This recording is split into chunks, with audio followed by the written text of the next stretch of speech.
नमस्कार, मैं सौरभ शुक्ला और आप देख रहे हैं न्यूज़ 18। पाकिस्तान के कब्जे वाले कश्मीर यानी पीओके में हालात लगातार बिगड़ते जा रहे हैं। जिस आंदोलन को पाकिस्तान सरकार और सेना बल के दम पर दबाने की कोशिश कर रही थी, वही आंदोलन अब और फैलता दिखाई दे रहा है। सबसे बड़ी बात यह है कि अब पाकिस्तान के अंदर से ही सेना की रणनीति पर सवाल उठ रहे हैं।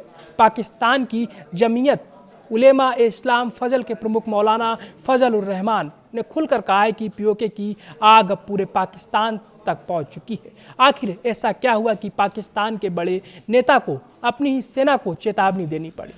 पाकिस्तान के कब्जे वाले कश्मीर में पिछले कई महीनों से विरोध प्रदर्शन जारी है। प्रदर्शनकारी सरकार की नीतियों और सुरक्षा बलों की कार्रवाई का विरोध कर रहे हैं, लेकिन हालात संभालने के बजाय पाकिस्तान की सेना ने बल प्रयोग का रास्ता अपनाया।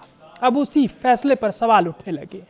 पाकिस्तान के वरिष्ठ नेता मौलाना फजल उर रहमान ने कहा कि ताकत के दम पर आंदोलन नहीं दबाया जा सकता है। उन्होंने साफ कहा कि पीओके की आग अब पाकिस्तान के दूसरे हिस्सों तक फैल रही है और विदेशों में रहने वाले कश्मीरी भी इस मुद्दे पर आवाज़ उठा रहे हैं। मौलाना फजल उर रहमान ने पाकिस्तान सरकार और सेना से अपील की कि प्रदर्शनकारियों के खिलाफ बल प्रयोग बंद किया जाए। उनका कहना है कि संकट का समाधान केवल बातचीत और राजनीतिक समझौते से ही निकल सकता है। उन्होंने ज्वाइंट अवामी एक्शन कमेटी यानी JAC से भी संयम बरतने की अपील की है। साथ ही कहा कि कोई भी बड़ा फैसला लेने से पहले बातचीत का रास्ता खुला रखना चाहिए ताकि हालात और ज़्यादा ना बिगड़े। फजल उर रहमान ने दावा किया है कि जून महीने से अब तक सुरक्षा बलों की कार्रवाई में करीब 80 लोगों की मौत हो गई है। वहीं JAC का दावा है कि मरने वालों की संख्या 100 से भी ज़्यादा हो चुकी है।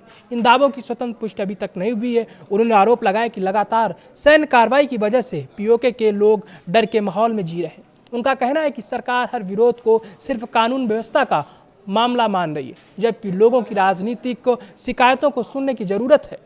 मौलाना फजल उर रहमान ने पाकिस्तान की सरकार पर निशाना साधते हुए कहा कि जबरदस्ती से ना आंदोलन रुका और ना ही हालात सामान्य हुए, उल्टा विरोध प्रदर्शन और ज़्यादा मजबूत हो गए। उनका कहना है कि अब यह मुद्दा पाकिस्तान की सीमाओं से बाहर भी चर्चा का विषय बन चुका है। पीओके में बढ़ता विरोध अब पाकिस्तान सरकार और सेना दोनों के लिए बड़ी चुनौती बनता जा रहा है। अगर राजनीतिक समाधान नहीं निकाला गया तो हालात और गंभीर हो सकते हैं। फिलहाल पूरी दुनिया की नज़र इस बात पर टिकी है कि पाकिस्तान सरकार बातचीत का रास्ता चुनती है या फिर एक बार फिर बल प्रयोग कर भरोसा करती है।